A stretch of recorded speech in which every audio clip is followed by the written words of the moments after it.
Tell me you went to a chaotic, unhinged high school. Without telling me you went to a chaotic, unhinged high school. So one day during chemistry, I asked to go to the bathroom. Normal, right? I walk in and there's this girl sitting on the floor against the wall. Pale, sweaty, shaking. I'm like, hey, are you okay? She says, yeah, I'm fine. Just dizzy. She was not fine. I step out, but something felt wrong, so I turn back around. When I walk back in, there are 3 girls standing by the mirror, laughing, recording. And the girl on the floor? She's literally hyperventilating. I yell, why are you filming? One of them goes, it's for Snap. I grab the girl's backpack, help her up, and half carry her to the nurse. I'm panicking. Do we call 911? What do we do? The nurse looks at me and goes, she does this for attention. Excuse me? I said, she can't breathe. And the nurse actually sighed like I was the inconvenience. That's when I realized this school was different. Story time. Before high school, I went to a small private academy. The kind where they care more about reputation than reality. We had this thing called the activity shuttle. It would take you home if you stayed late. The road to the school was a narrow, winding hill. No guardrails, just vibes. The driver was everyone's favorite. Super friendly. Too friendly. Every single afternoon he'd slam on the brakes halfway down the hill and yell, engine failure! People would scream, then laugh. He thought it was hilarious. One day he swerved so hard my laptop flew out of my bag and hit another kid in the head. I went home and told my mom. She called the school. The next day, the driver was silent. No fake crashes. And everyone on the bus stared at me like I canceled Christmas. Why'd you snitch? Someone whispered. I felt guilty. But like, should I? Okay. Next one. My mom had a doctor's appointment for me one morning, so I missed first period. Of course. Of course, that's the day we had a 50-point math test. I came in during second period. Teacher says, you'll take it after school. Fine. I take it. I missed 2 questions. 2. I go home feeling like a genius. Later that night, my friend texts me. What happened? I checked the grade portal. 0 out of 50. 0. My average dropped to a 28.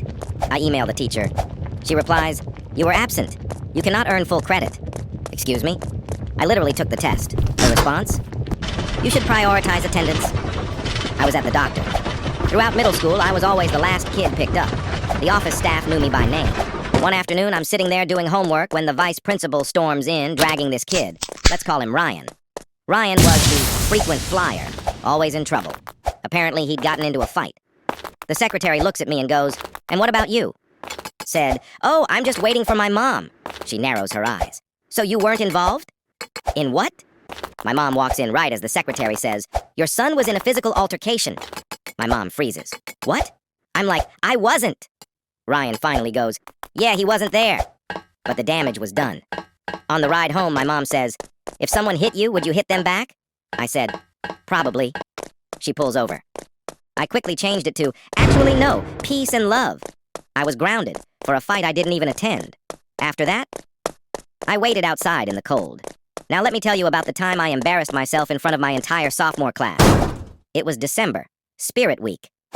Holiday party day. Teacher says we need volunteers to bring snacks. Chips, covered. Cookies, covered. Drinks, silence. And for some reason, I raise my hand. I'll bring hot chocolate. Everyone cheers like I just signed a peace treaty.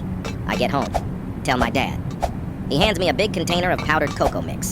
The basic kind. And for some reason, 15-year-old me decides that isn't good enough. If it's not the fancy packets with marshmallows, I'm not bringing it. So I show up the next day with napkins. Just napkins. The teacher had set up this giant dispenser of hot water, cups everywhere. She sees me. Where's the hot chocolate? I brought paper goods. The entire class stared at me while they drank plain hot water. I still think about it. Junior year, meme day. This kid shows up in a full dinosaur costume. Inflatable, loud, majestic. During lunch, someone pulls the battery pack. He deflates in front of the entire cafeteria, like a sad balloon. Nobody helped him. People just recorded. Now here's one that still makes me mad. There was this girl in grade 11. Quiet, smart, kept to herself. A group of girls decided they didn't like her. One day they created a fake account pretending to be her. They messaged half the school saying awful things. Screenshots spread. By third period, everyone hated her. She kept saying, that's not me. The administration's solution?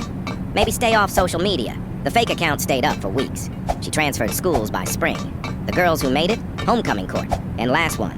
Freshman year, I brought my favorite action figure to school. Don't judge. We all had a phase. I was showing my friend during free period. The teacher stepped out. And for reasons I will never understand. We decided to see if it could survive being flushed. Yes, flushed. It could not. The toilet overflowed. The entire bathroom flooded. Maintenance had to shut down the hallway. To this day, I don't know why we did it. Maybe chaos was contagious. Because that school, it wasn't just toxic, it was survival mode. And somehow, we all graduated.